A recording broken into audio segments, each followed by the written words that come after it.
MD Prepper here, talking about cooking and telling time when the grid's down, power's out.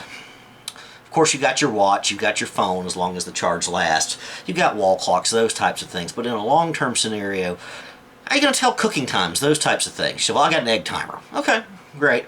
Until that egg timer breaks, and it will eventually. You might be able to repair it, but whatever.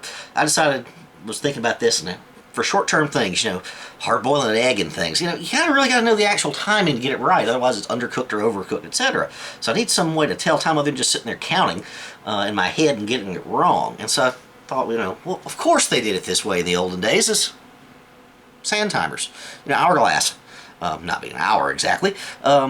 Something like this. I found this online. I think it was on Amazon for just a few dollars. It's got 3, 4, and 5 minutes on it, on both sides with little rubber stoppers, so that hopefully won't slide off the countertop or anything like that. And yes, I know I'm not holding it properly to drain properly. I'm trying to show you this little thing.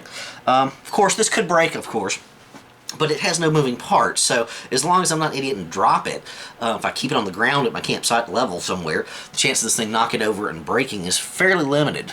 Of course, 1 is none and 2 is 1. I'd probably buy several more of these, especially keep them at the bug out location. I probably wouldn't want to travel with these if you're going to a bug out location.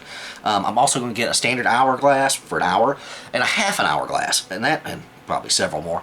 That should be enough for most telling time when cooking, cooking breads or, meats and stews, things like that, anything that has a specific time on it.